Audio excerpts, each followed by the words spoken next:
All right. Good morning, everybody, and welcome to the first breakout of the day. This is Track 4, Science and Technology Innovations, sponsored by PRA. So if you are not thinking that you want to be in this track, now would be a good time to find another one. We'd also like to thank the Alliance RX Walgreens Prime for sponsoring our networking break this morning. I'm Kendall Davis, and I will be the track host for today. And I'd also like to welcome all of you joining via live stream. If you have questions throughout the session, go ahead and ask them on the mobile app. And when we take questions at the end, I will be able to read them to make sure that your questions are also addressed. And as well as everybody in the audience, if you would rather just put your question into the app, go ahead and do so, and I'll make sure that the questions get answered. We are going to have a Q&A at the end of this session, so we will have our three speakers, and then we'll have 15 minutes for Q&A. So we'll save them till the end. And today we're going to hear from Ethan Perlstein, who's the Chief Executive Officer of Perlara, Dan Tagle, who's the Associate Director of Special Initiatives at NCATS, and Karen Erickson, the Associate Executive Director of Community Engagement at the Alpha-1 Foundation. This session, Rare Research Animal Models and 3D Engineered Tissue, will explore how these two technologies play a key role in developing therapies for the rare disease community. All right. So first, we are going to hear from Ethan Perlstein. So let's give him a welcome.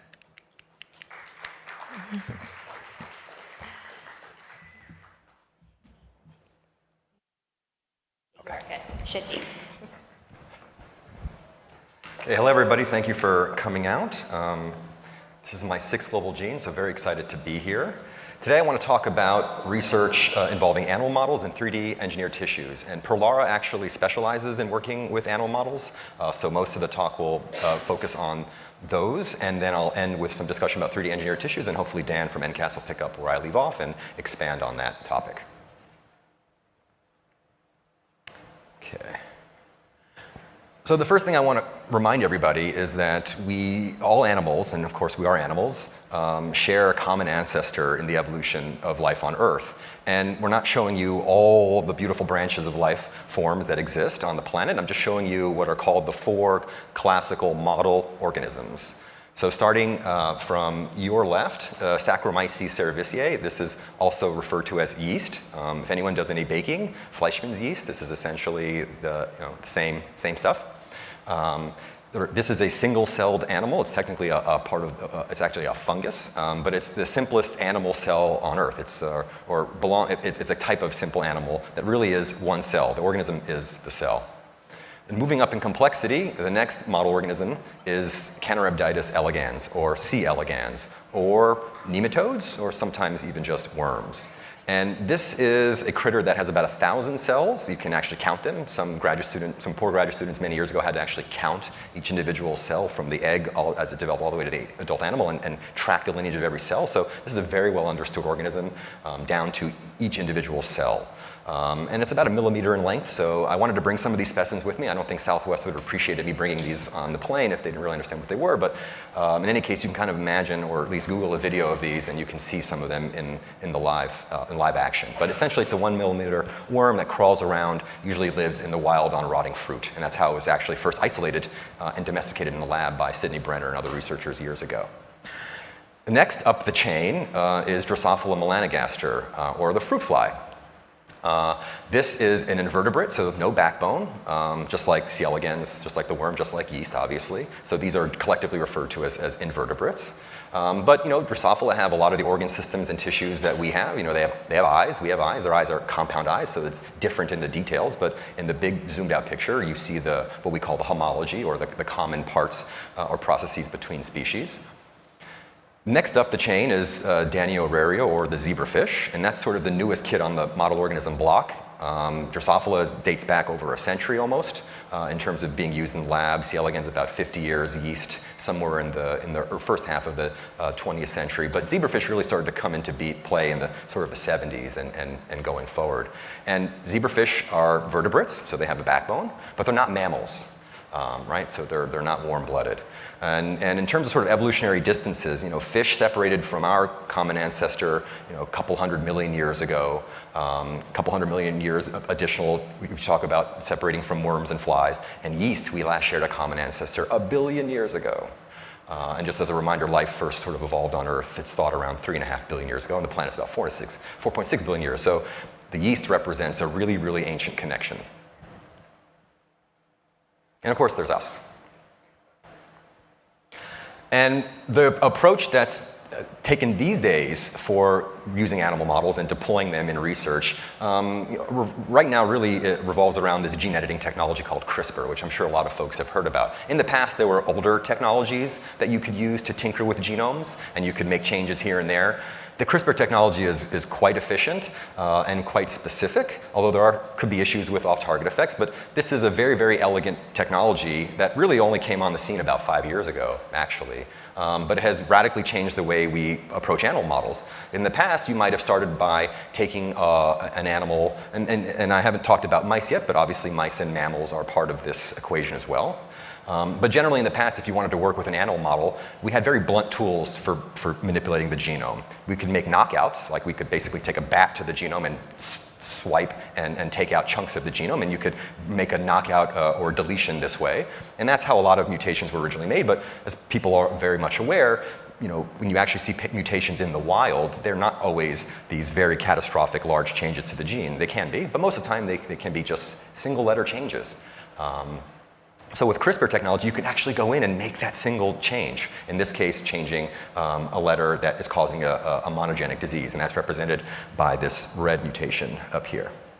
And so in the ideal case, using CRISPR technology and assuming that the gene in question is conserved in these simple organisms, in other words, does yeast and worm and fly and fish have a version, an ancestral or old version of this gene that is present in us? And if you can convince yourself that that's true, and these days with a simple search of a genome database, you can ask, does a worm or fly have any given particular human gene you're interested in? And you'll know that result in 5 seconds.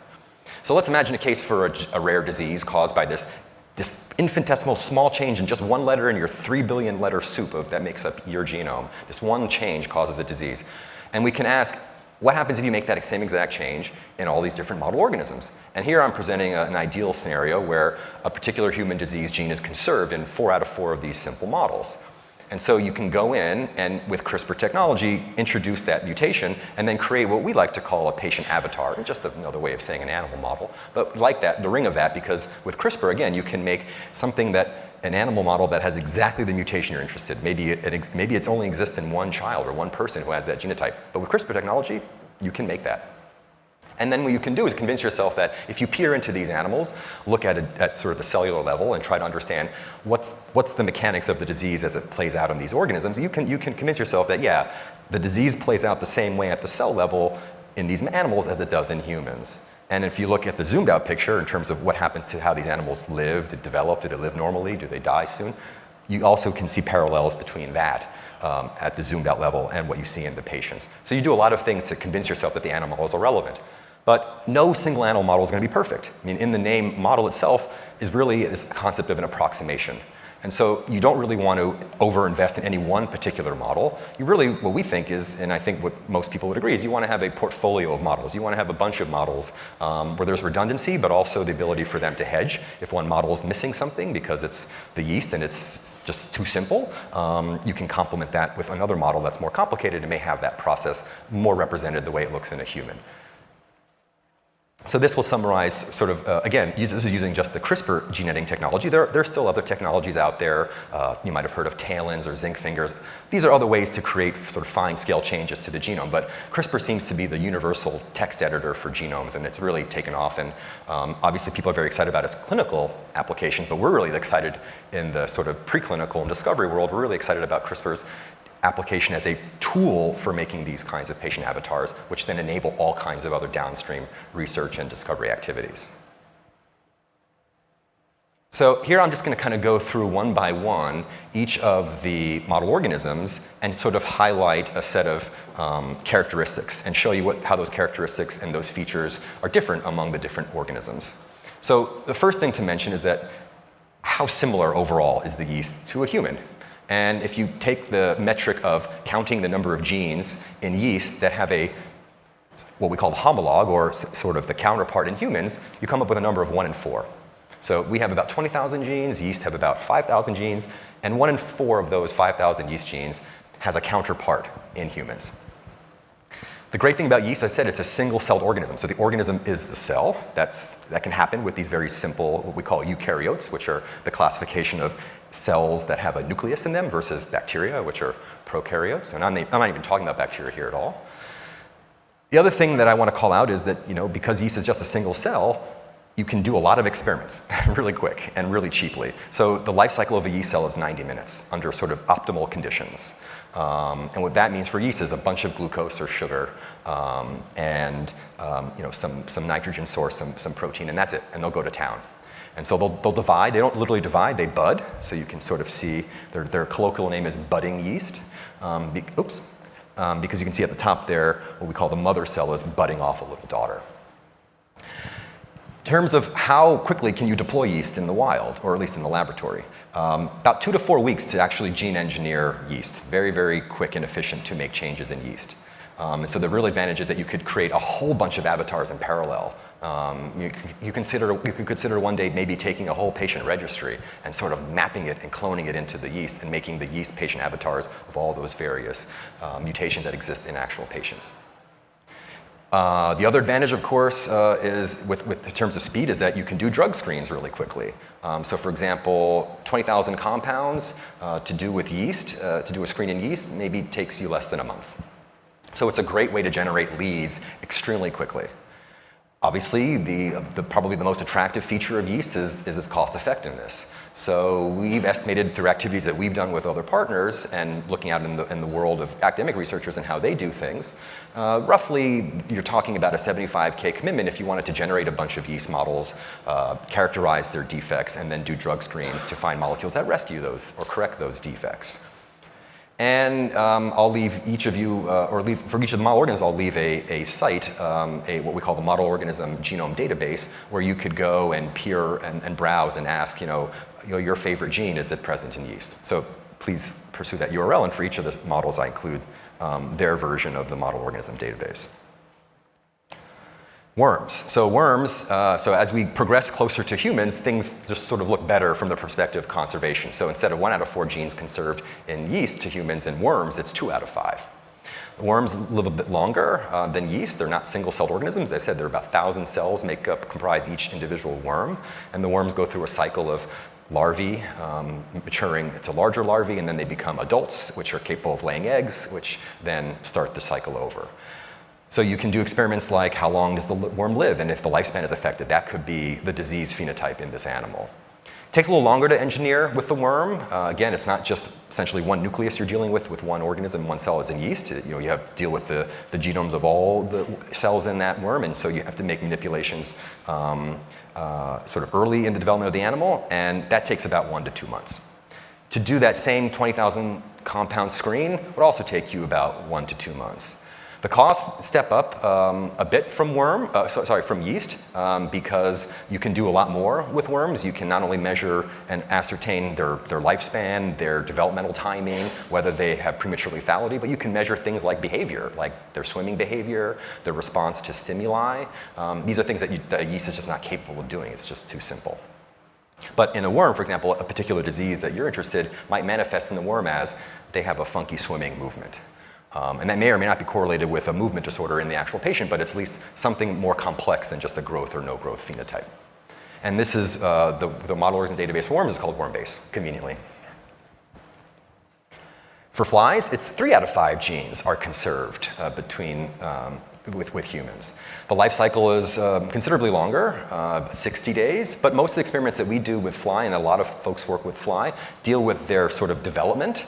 So it takes about 10 to 12 days for a fly to go from essentially an embryo through the larval stage, what you would consider a maggot, and then to go through a pupal stage or become a pupa, which you would call a cocoon, and then for the ferrate adult or the emerging animal, the fully mature animal, to eclose, that's the term, to emerge from the cocoon as a fly. So to actually genetically engineer flies, it's a little bit longer than worms, about more like 3 to 4 months. There's more complications involved, but generally you can achieve the same kinds of patient avatars with the same kinds of exact mutations you would make in the other organisms in the fly as well. To do the 20,000 compound screen is, again, about 3 to 4 months.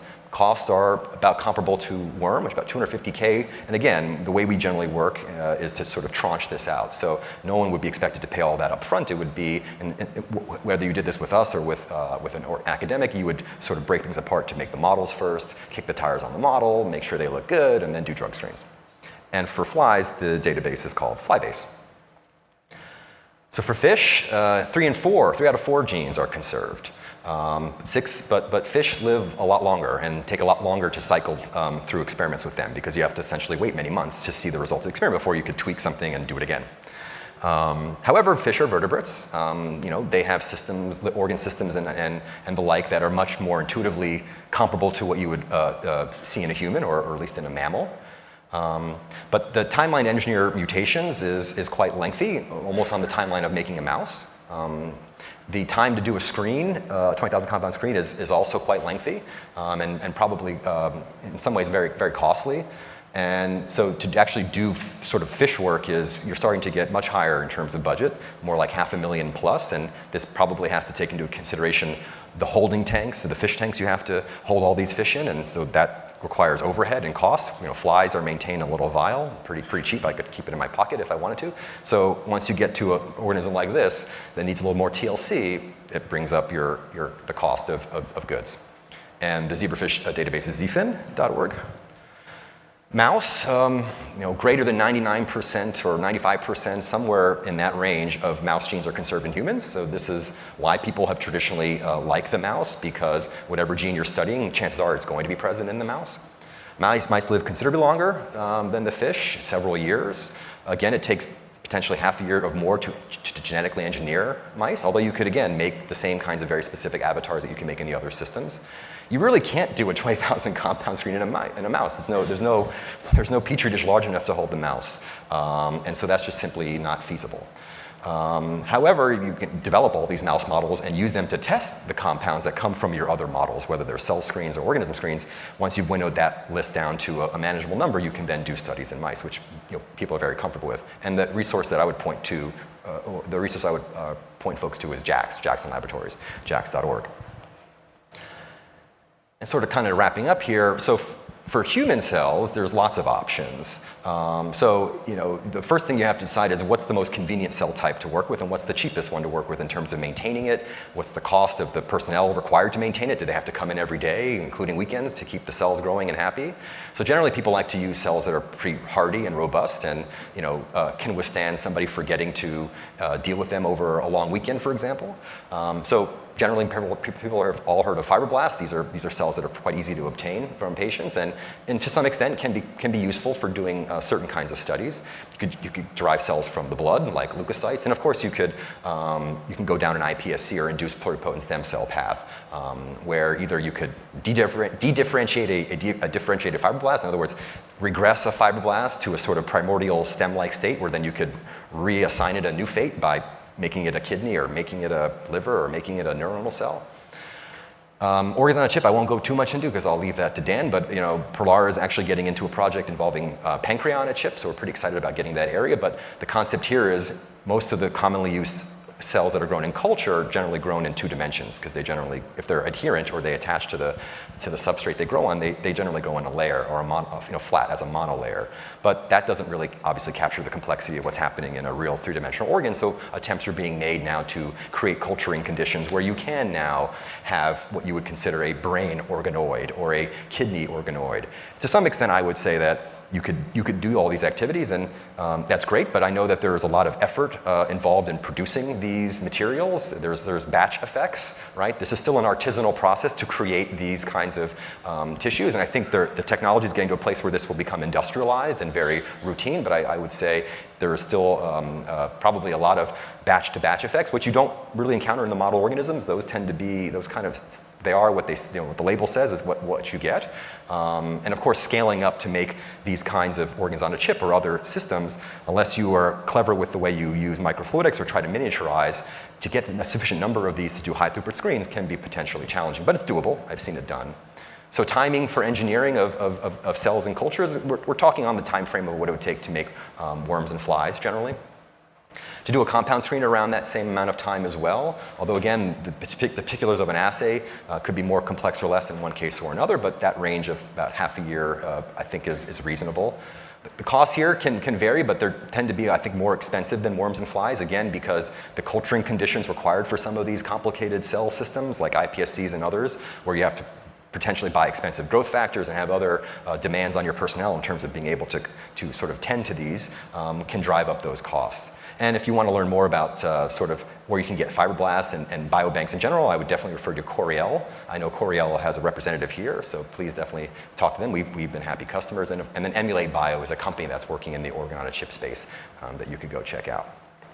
And I'll just end with one note by showing you an example of one of our pipelines at Perlara for a disease called PMM2-CDG, phospho-mannose-mutase 2, congenital disorder of glycosylation. And in this case, we've deployed multiple models, and the idea is that we want to see the same thing happening across multiple models. In other words, if you found a molecule that was rescuing, you want to see that that can rescue in the yeast. And I'm sort of showing you some data that I won't get into the details of, but it's basically plots of yeast growth showing you that this is an example of a compound that can rescue a growth defect in a yeast model of PMM2. We can then use that same molecule and show that it can rescue in a worm model of PMM2, which causes growth defects in the worm. And then we can even look in human patient fibroblasts derived from individuals with PMM2, and we can measure the enzyme level, we can measure the activity of the PMM2 enzyme. It's an enzyme, you can measure its activity, and we can show that that same compound that rescued the yeast and the worm can also rescue the enzyme activity in the patient cell. So now the efforts are focused on going to the next more complicated organism up the ladder, which in this case is a fish, because actually this community has had a hard time making a viable mouse model. And that's something that can happen not too infrequently. So with that, I'll pass the mic to the next speaker.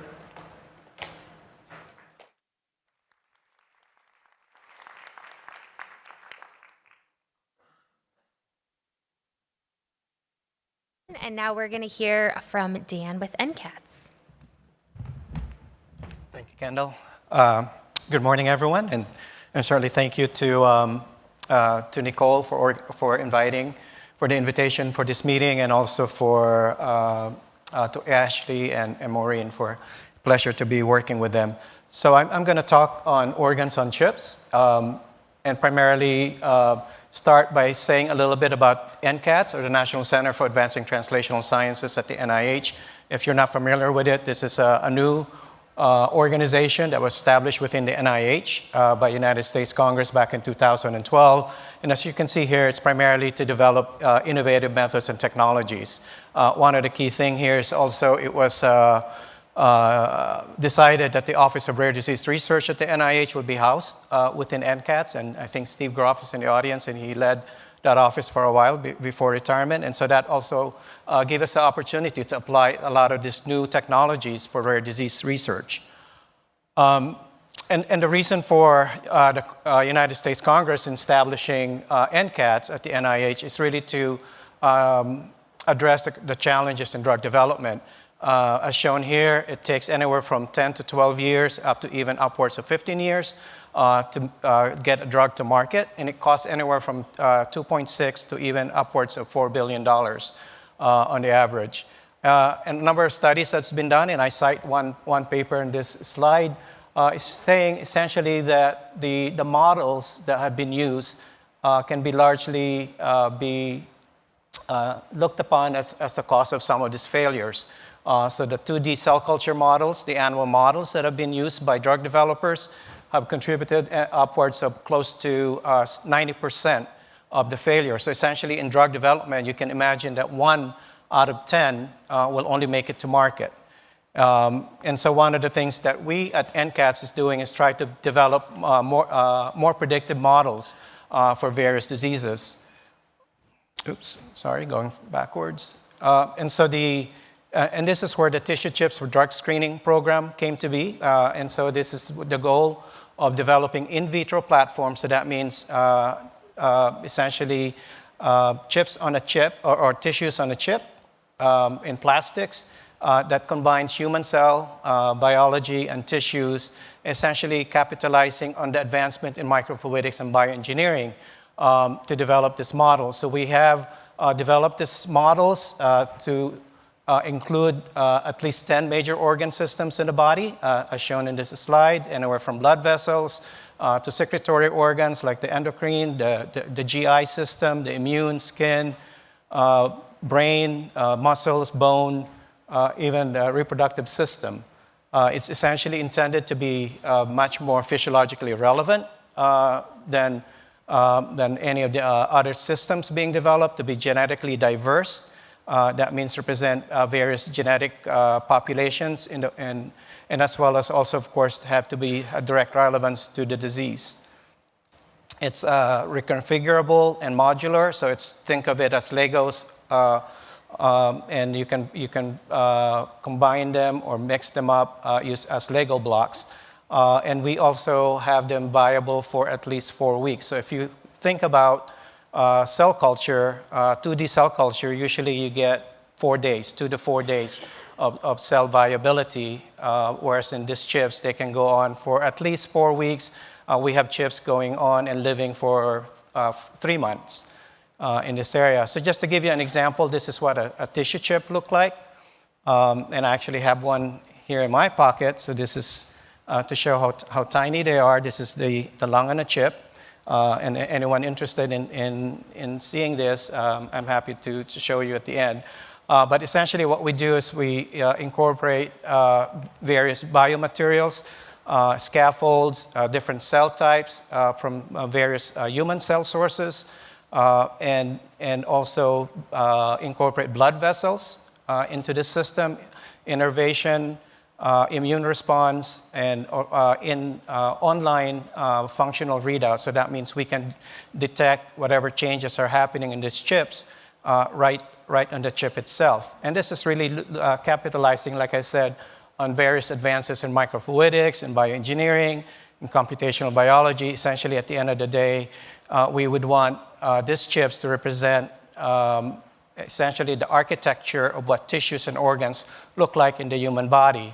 I like to make it a bit more, in some ways graphic, and in the sense of looking at the lung on a chip. So what would a lung on a chip look like and represent that? And so here's a lung, a breathing lung.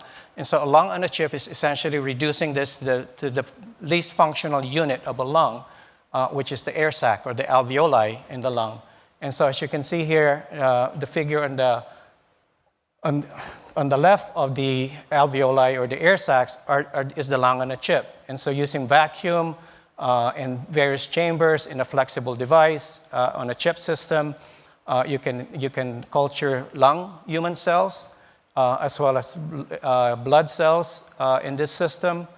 And this would be an example of a microvasculature in the chip. So you can actually form blood vessels in them. This is an example of a GI system in a chip that's been innervated. So a number of you had some good snacks this morning.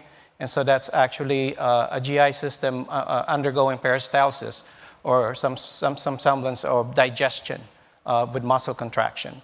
As I've said, we also built in inline sensing capabilities. So in this case, cells turning from red to green, indicating that there's cell death occurring. So this is actually a result of a defect in the mitochondria.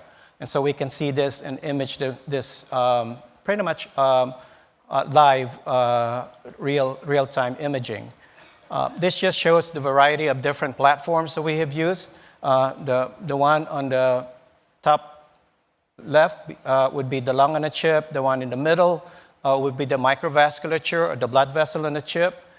We have the kidney on a chip on the other side. Down in the bottom is actually, we call it fondly Evatar, because it's the female reproductive system on a chip. It has the fallopian tube, the ovary, ectocervix, the uterus on a chip, and coupled with liver. So think about most of the drug development happening mostly in male cell lines or male animals. So this is actually an opportunity to capture gender differences in terms of drug metabolism. And the one on the far left is actually a combined chip with skin, liver, heart, bone, and tumor incorporated into that system. So you can see that this complexity can be built upon because of the modular way that we built the system. And so essentially what we're looking for is developing multi-organ chips, linking them together to form the human body on a chip. Essentially what we want would be the representation of the various complex systems in the body, and eventually leading to individual chips. We call it the U on a chip, so you can actually take your own individual cells. And that's what Karen will be talking about next, is looking at, and Ethan talked about iPS, so essentially stem cells derived from your skin or blood that can be made into stem cells or pluripotent, and you can put them on these chips and use them for your own individualized drug testing. So this is a slide that I'd like to show in the sense of, again, the importance of having patients and humans representing the various disease states. So if we take iPS cells, differentiate them, put them into this multiple organ on chip system. As I've said, we have various readouts that can be correlated in vitro with the actual in vivo models, that is the human, whether it be disease or non-disease state, and then going back and continue to inform the process.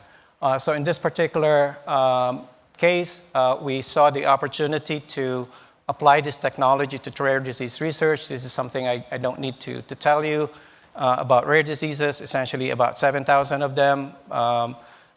Rare diseases affects about 6 to 8% of the world's population, but yet only less than 5% of effective drug therapies. I think we heard that mentioned this morning. And generally, most of these rare diseases lack animal models. But where do the opportunities for applying this tissue chip technology into rare disease research? As I mentioned, you can use iPS.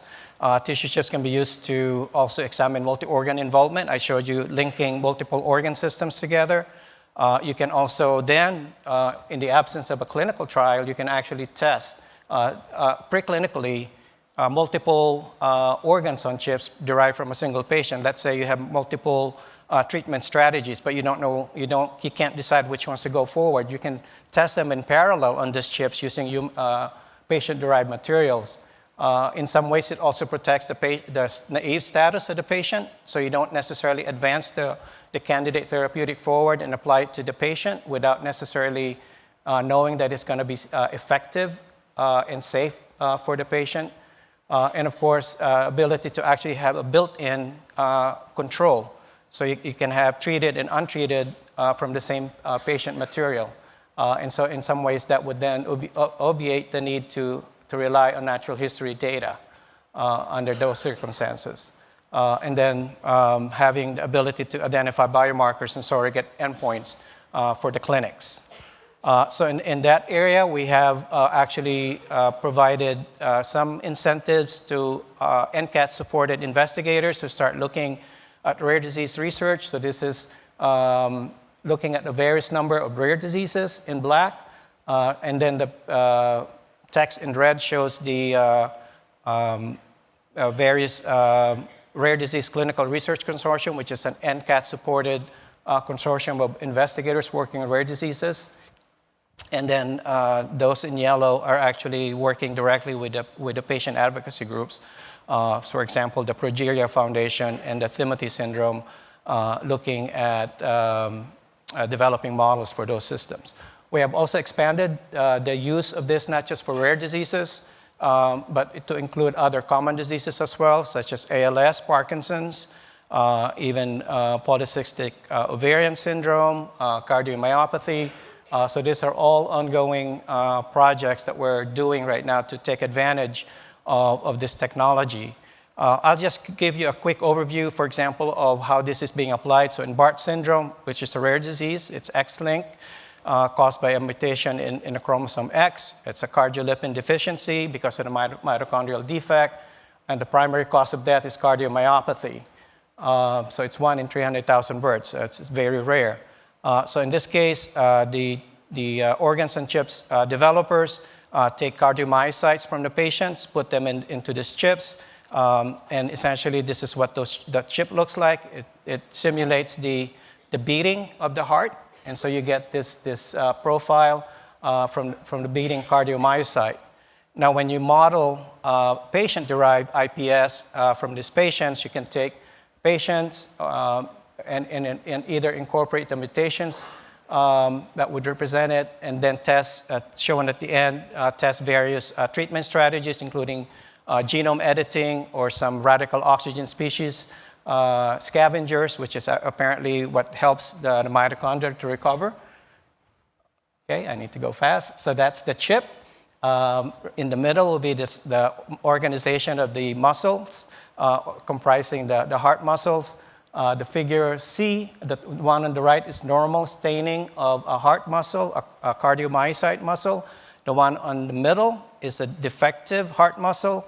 And then when rescued, either by gene editing or with radical oxygen species, that's the one in the bottom. And so this is also showing how what that one looks like. The beating cardiomyocyte would be on the far left. When it's just the disease derived, that's in the middle. And when the disease-derived or the patient-derived material is put on the chip and rescued, that's the beating is restored. And so we're actually then going more from iPS technology being derived. So I would emphasize this as an important currency in terms of the entry point. So if you're looking in terms of applying this technology into particular rare disease, start with iPS. Developing that as a resource within your community. And we can create essentially a human body on a chip. And essentially, I'm actually working right now on a new project to develop clinical trials on chips, essentially working with various cells from various patients and putting them on chips, so upwards of 50 to 200 chips at a time, looking at candidate therapeutics. And then also, as I mentioned, be able to do a U-on-a-chip platform. More information can be obtained in our website. There's a number of a cast of individuals, investigators that would fill up a few more slides, but you can look at the website for that information. And you can also catch us on social media. Thank you very much.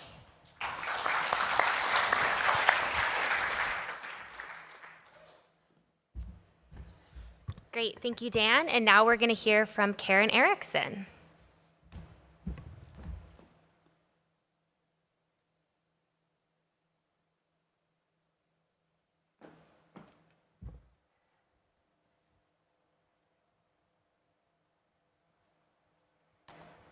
All right. Well, good morning, and thank you to Global Genes for the invitation. A big thank you to Global Genes for making me follow these two gentlemen, so thank you, Dan and Ethan, for that. I want to talk to you a little bit about getting to this technology and how it takes an engaged patient community and kind of the roadmap that Alpha-1 followed. And really, you know, if I take it back to what Rachel said this morning in her 3 questions of what are you most proud of, it is this community and the interaction between the patients, the clinicians, the investigators that have made all of this possible. And I think we'll ultimately get to what I hope for most, which is a cure. Of course, the fear that sets in really is the urgency, because I know I'm going to wake up and we're going to have lost more patients. And then in a selfish manner, I'm a lung transplant recipient. Time ticks there, and boy, I want to see that celebration, so it scares me that I may not do. So there's an urgency in the work that we do. Let's move forward, see if I can do that. I said this recently, and I live by it. There is no innovation in our space without challenges. And I think it's important to know when you get into the translational science and really therapeutic development that there's not only challenges at the bench and getting things to bedside. You'll see a lot of things listed, you know, from cost down to commercialization, FDA-approved endpoints, and some of the limitations for scientists. But the patients and the disease manifestation and progression of that, the small patient community, can we actually get to where these trials are happening?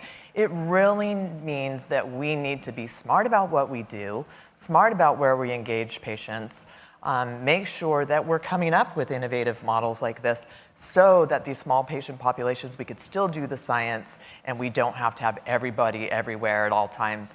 And so these new models that accommodate clinical trials, or me on a chip, come back next year, Dan will have Karen on a chip for you. I think those are things that we have to think about, and we do. The sweet spot in our communities, and particularly in the Alpha-1 community, happens when these challenges, when patient preferences, when scientific preferences, when you get in a room, all of you, and you talk about solutions, that's where the innovation happens. So I wanted to start with that. These challenges drive us. And we've taken a lot of time to build the infrastructure that's going to let us be successful here. We're ultimately after a cure. I said it. That's what I hope for. We know that a cure without appropriate access is going to be a problem. And so what we do is figure out what are our targets, where do we want to be. We put together committee structures, everyone from medical and scientific advisory committee to community engagement committees, to ethical, legal, social issue committees.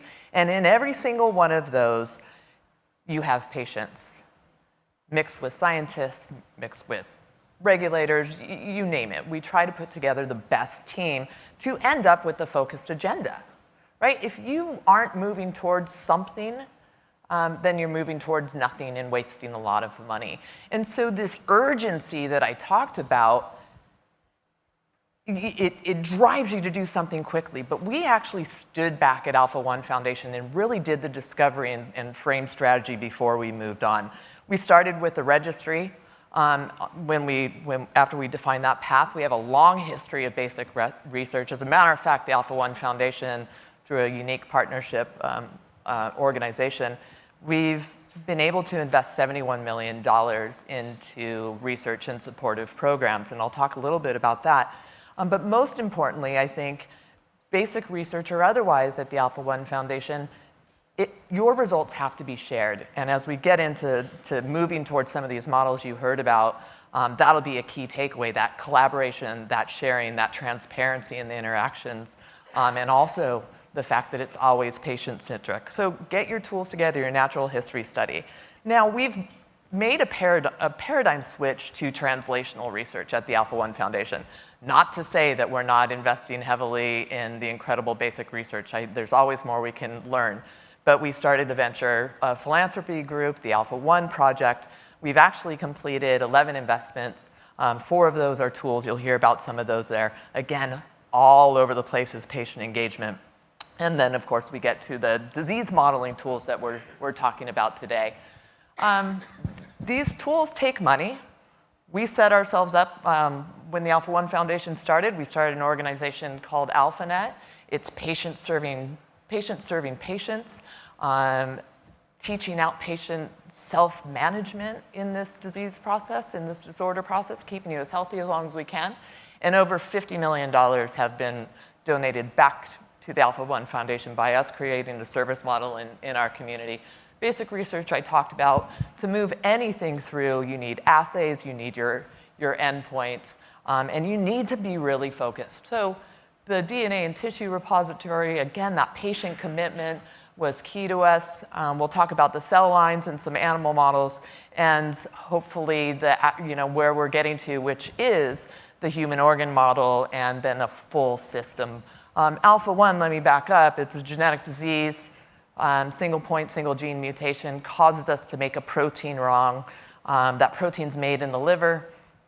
Being made wrong causes it to fold up on itself, get all gummed up in the liver. That causes liver disease.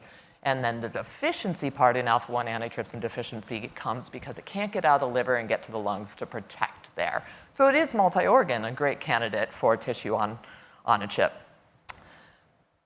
The basic research that you do, stay attractive to these investigators, keep them in the family. I have some folks here that have been in our community for a long time. But start with your targets. For us, of course, like I just said, it's lung and liver. And who you see here on the first picture is Terry Flott and Fred Walsh. Fred Walsh is the twin brother of our founder who we lost recently. And it's been sad. But Terry has received NIH grants. He actually worked at University of Florida and over 20 years ago started the AAV lab for the Alpha-1 Foundation with Mark Brantley and some others. But it's important to know that every single investigator that you see up here bases their work around that patient centricity. In the next picture over, you see Jeff Techman. He has created the first liver mouse model for us. Chris Mueller is next to him. He works closely with Terry Flott. Terry Flott and he want to do gene therapy and are one of the first recipients of our venture philanthropy to move that gene therapy through clinical trials. But Chris was also someone that we funded through venture philanthropy and through basic research and ended up with an antibody to the Z protein, to the mutated protein that we make. And so together, that's very powerful. You'll see the little pad in the middle. You can do the research, you can do the studies, but you got to bring it back to the committee. You got to bring it back and report it out. We have investigator meetings where they come in and talk about their results. And we strategize on what's looking good and what's the next step and make sure that we're breaking down any barriers that we can. That's when you end up with the models that work. And Christian Mueller was the first one to not only do the Z protein antibody, but just created a mouse model of emphysema, alpha-1 related emphysema, which is not an easy thing to do since mice have 5 copies of the gene. So it was certainly a lot of editing out. And I think importantly on the end, and this is a picture from our International Scientific Committee, and by the way, we have it at the same time that the patient meeting takes place. So you'll see them together and we try to interact and make sure that those real stories and those patient perspectives are core to the work. In the forefront, you see Ron Crystal, you see Bob Stockley, you see Cyphers. I mean, world-renowned scientists working on Alpha-1. In the background, you have other scientists as well as patients. All of the models that we've made, the lung model and the liver model soon, are available. And that last one is get them out to everyone you can possibly get to, every researcher, everyone in academia, industry, whatever it takes to move our research forward. Again, that commitment to sharing your results, if you've taken any money from the Alpha-1 Foundation, is there. It's paying off in spades, and we're building the best community around it. So how do you get to the human organ model? Again, it starts with basic research. It starts with the community interface with the patients. So the first picture is Wilson, Dr. Wilson and Joseph Kasserman from Boston University. Dr. Wilson, along with Dr. Cotton, who's next to him in the picture, were given a grant of nearly $2 million at Boston University to figure out how to regenerate lung tissue. And as they went through and looked at diseases, they said, oh, Alpha-1 looks like a target. But then they went and they met the patients, and they've never left our side. Again, do the science, meet the community. Now, coming out of Boston University, we have 28 pluripotent stem cell lines from patients that they know and that they love. And that are available to other scientists. Again, we brought everything to committee. Again, we brought everything to meetings. Again, we made sure that the patient stayed involved all the way through. Mike Iannotti is a fellow that our Alpha-1 project are, yes, there's a lot of people that like Mike Iannotti in the audience. Anyway, we funded him to work in the high throughput screening lab at the National Center for Advancing Translational Science, right? What better place to put someone than where we're going to end up with tissue on a chip. So thank you very much for your work, Dan. Mike set forth to figure out an assay to tell in a liver cell whether or not, well, the protein was getting out, so it would get into the lungs and cancel out the deficiency, whether it was accumulating and damaging the liver cell. So these assays were developed. And then what he did was taken. We talked about kind of some screening with the animal models that Ethan described. He put 150,000 existing molecules and bombarded these cells with it and then measured, again, the accumulation, the degradation, or the secretion out of the liver cells. Now imagine that assay, and he's working with the pluripotent stem cell lines with Wilson, right? So now we're looking at patient cells that are either still Z protein or have been corrected to a different genotype through CRISPR technology, and these folks are sharing those tools that they've developed, assay and now mouse model. And again, take these pluripotent stem cell lines and move them up to Christian Mueller 40 miles away and put them into a mouse model and start to study things from patient cells that have been corrected. Now, I'd be remiss if I didn't point out that Joe Casterman in the first picture, this comes down to mentorship or making sure that you stay attractive. Joseph Casterman happens to be the first recipient of the John Walsh Translational Research Award, generously funded by an initial grant from Mark Brantley. One of the investigators I mentioned was at University of Florida. See, this is a big community. And Joseph is really looking at liver disease, taking these stem cells and correcting them to, or keeping them at heterozygote, homozygote, or moving them into edited to normal. So all your other genetic material is the same, minus the alpha-1 gene, being one variant, two variants, or normal. So pretty incredible, and they're all working together. Now I had to throw in this last slide because the last picture, because certainly we heard Dan talk, and we think with our positioning in NCATS, with our pluripotent stem cells, with the collaboration that we have, I'd like to work very closely with NCATS in their coalition of patient advocacy groups. We think that we're a good fit, and we're hoping to see, as I mentioned, Karen on a chip in the near future.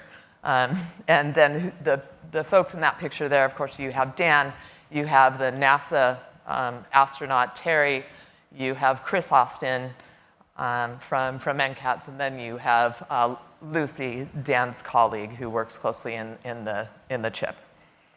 And I think if you can capitalize on the sharing, that you can be transparent, that you can engage the patient community, that you can de-risk therapeutic development in a community by some of the tools that I mentioned, everywhere from a biobank to the scientific agenda to the funding model on out, that you stay attractive. And so we were really pleased with Organova just down the road that they applied for and received orphan status for 3D printed livers for alpha-1 antitrypsin deficiency. So if you work it and you build it, they will come, and we really appreciate these two gentlemen and the entire Alpha-1 community for their work.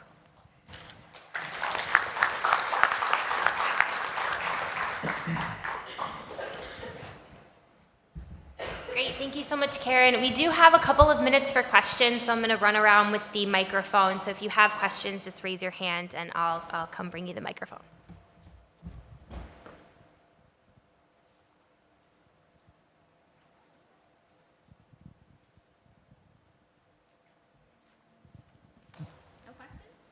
No questions. You were that All right. clear. There's one.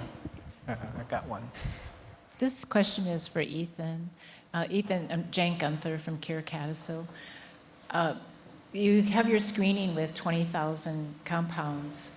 Is that sufficient to get enough lead compounds, or do you need to do another round of 20? And also, where do you get your screening drugs from? Do you have to tool them for the disease of interest? So 20,000 is just sort of the starter library. We have up to 50,000 sort of novel compounds in our freezers, and we can expand that collection. I think in contrast to cell-based screens and in vitro screens, where you have a purified target protein, the thinking there is you want to screen hundreds of thousands of compounds, and you're going to end up with probably hundreds or maybe even 1,000 hits, and you're going to have to spend a long time triaging those hits down to leads, probably one or two, and then a backup. So in contrast, when you do in vivo or whole animal drug screens, you get much lower hit rates. So you're getting maybe 0.1% of your 20,000 or whatever compounds hitting. So you're already starting, so we call that hit deflation. The concept would be you get fewer hits, but they're much higher quality. And the converse is hit inflation. A lot of hits, most of them are garbage, and you have to spend a lot of time triaging weak hits. So you kind of pick your poison. For us, we think that you want to keep the overall number of compounds probably in the 50 to 100,000 range. 20 is just a starter, because you don't need to screen any more, really. Especially if you can put the library together in such a way where our vendors are companies like Cambridge, but with Cambridge. They're based in former, they have labs in like Moscow and Ukraine and other places, and they are able to produce what are called drug-like or lead-like compounds. You can buy, 20,000 or 50,000 compound collections of these, and you can go in there and choose what kind of libraries, what kind of chemotypes or scaffolds you want, and so you can create a really nice library that's quite diverse, where you don't have to screen hundreds and hundreds of thousands of compounds up front. And so Cambridge is one example of a vendor that sells these. Wuxi, the Chinese concern, which is now getting, had become pharma's CRO, is now getting into the act and selling these kind of discovery libraries, Life Chemicals. There's a bunch of vendors out there, but Cambridge, I think, is sort of like the Amazon of drug-like libraries, because you can get like 5 mgs of a compound in like 2 days if you wanted to for like $50. And you can get and the other important things, you can do what's called analog by catalog. So you can get a bunch of related compounds that are structurally related to each other with small changes, and you can order them up, and so you can start to identify what's called a structure-activity relationship. In other words, a molecule that has a methyl here but not here is active. And so you can start, and that's what medicinal chemists will need once they need to actually turn something from a lead compound into a preclinical development candidate.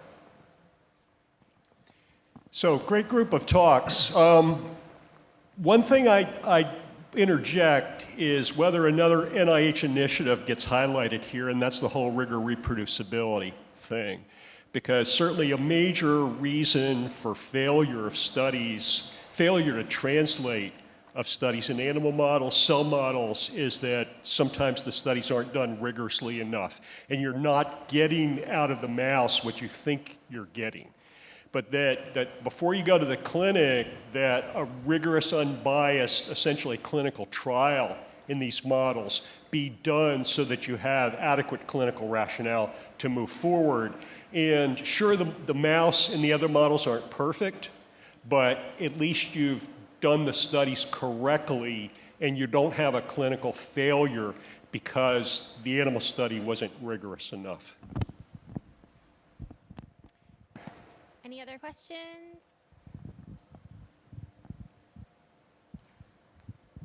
Okay. Nobody? All right. I think we might have gotten right back on time. Well, thank you again to all of our speakers today, and thank you guys so much for joining the session.